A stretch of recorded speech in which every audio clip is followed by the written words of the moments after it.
Yo, what is going on YouTube? It is your boy GZTV. We are back with another video, and we are here to talk about the 1996 American satirical black comedy thriller film directed by Ben Stiller, written by Lou Holtz Jr., and starring none other than Jim Carrey and Matthew Broderick. And just kind of getting into some of those actors and, some of my background on them. Jim Carrey is just one of those actors that without him, comedy wouldn't be where it's at. And, since this is like one of the first Jim Carrey roles we've covered on the channel, I have to kind of like talk about him a little bit. So many people followed his lead after roles like this, Dumb and Dumber, Liar Liar, other roles. I mean, the facial expressions, the goofy comedy, all that different stuff, like the body humor, it's funny. And Jim Carrey really made that prominent and made that famous in comedy. Every time you see a movie with Carrey, you know what you will be getting, and you know you will laugh at it, And he's been so consistent for the last, 30 plus years. What a career this man has had. And obviously, Matthew Broderick made waves early in his career with his role as Ferris Bueller. So these two pairing up was a pretty big deal at the time. I know Matthew Broderick probably did some movies, besides Ferris Bueller leading up to this, but that's like the huge role that I remember. Obviously, he's been in other comedy films. But, we're going to get into our normal review format, so let's go. So getting into the premise, this movie follows Steven Kovacs, played by Matthew Broderick, an architect who has experienced a failed marriage and has moved into a new apartment. And, when you move into a new place, you need to get, your cable installed. And that is where Jim Carrey's character, the cable guy, Chip Douglas, comes in. They both agree that in exchange for Steven being Chip's friend, Chip will give him the full hookup, like the free premium channels. And his friend, Jack Black's character, a very young Jack Black at that, told him about this, and he brought it up, and he's like, yeah, you can be my friend for this, It's kind of crazy, and yeah, obviously Jim Carrey's character just comes off as an extremely weird guy at first, but what we learn in the end is it explains a lot, and it's pretty sad actually. I'll let you guys watch it for that reason. But at first they hit it off, but from the beginning things seem a bit off about Chip. Stuff about his personality is whatever. He starts to seek Steven's friendship at every waking moment, appearing at Steven's every turn.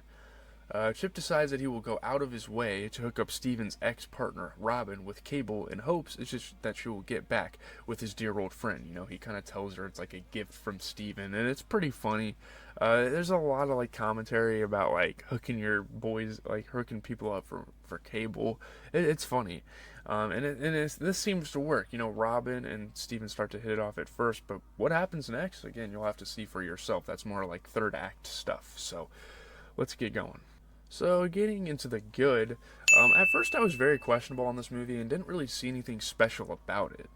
However, there are two major things that really set this movie apart from Jim Carrey's other roles and even movies from that somewhat raunchy comedy era, The first thing is kind of the message it tells. I think that's a really big positive, that if you don't understand it, you don't understand it.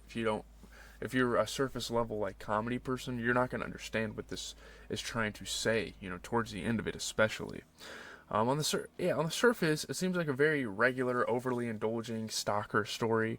But once you get into the third act and they're on the satellite tower with Chip trying to take Robin away from Steven, you really get the message on what this guy's motives is and why he is such a weird, immature, obsessive person. Why he acts this way. Why he clings onto his childhood, why he does all these type of things, why he's so obsessed with TV. All these things, and they really explain it with that. And you learn that his parents were never around, and kind of in an era where TV was starting to emerge. This movie was very culturally relevant for the time, and honestly, especially now with all the technology and stuff that we have.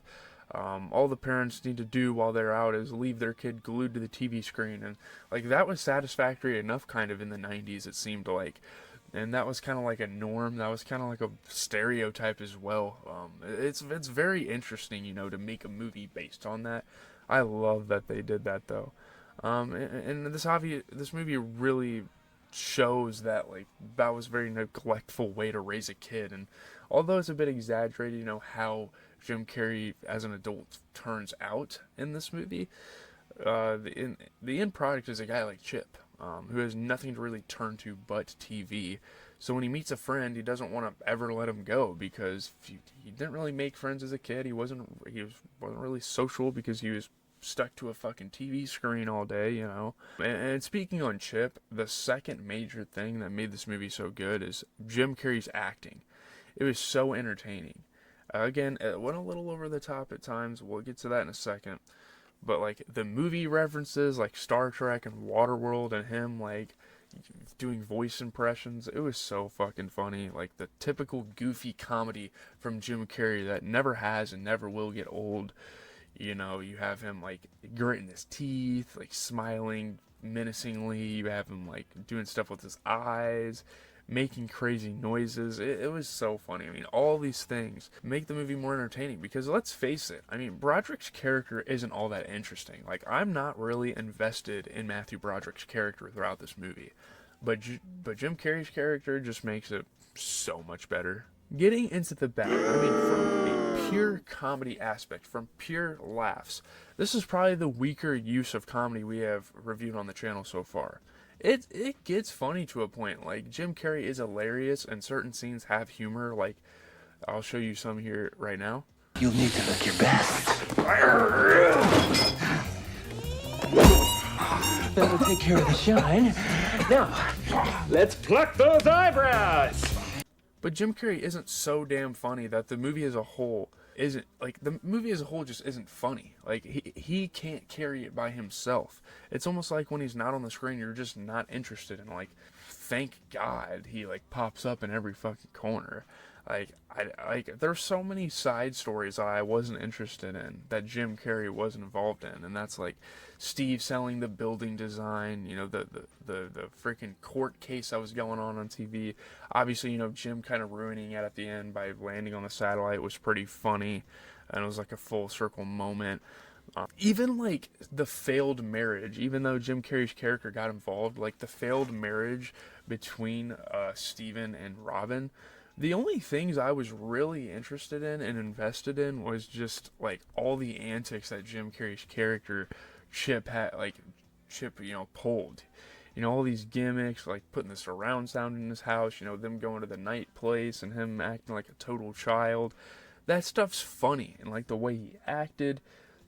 But, like, the other stuff is, like, okay. Like, Jim Carrey is not involved in this. I don't really give a shit because none of the other characters are built up enough. None of the other characters are interesting. This movie seems to only care about Chip Douglas and, like, only seems to care to, like, build up his childhood and, you know, give some motives and give, like, his mindset and all this different stuff. I thought the movie probably would have been a 4 out of 10. I mean, I guess we have to thank God for Jim Carrey because, good Lord, you know? So getting into the okay, I think the one major mixed aspect I have about this movie is just like the dramatic effects and the goofiness. Just the overall like goofiness, the goofy nature of this film. And it works most of the time in Jim Carrey roles, but in this one, it's a little too much. And comedy's supposed to be goofy. I get that.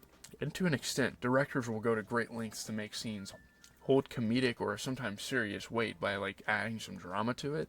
But here they took things a little too far sometimes. You know, like Chip singing obnoxiously at the karaoke thing hurt my fucking ears. And all the joy within you died, don't you all of the noises he makes, it almost got to be too much, but I guess it didn't necessarily get to be too much, which is the reason why I'm giving this an okay. I'm putting this in the okay. So yeah, let's get into the rating.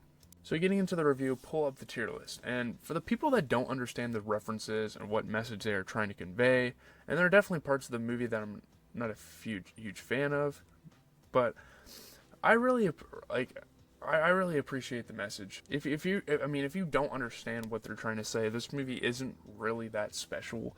But again, just like what they are trying to convey, I keep saying that over and fucking over again, but that's like the most important part of the movie.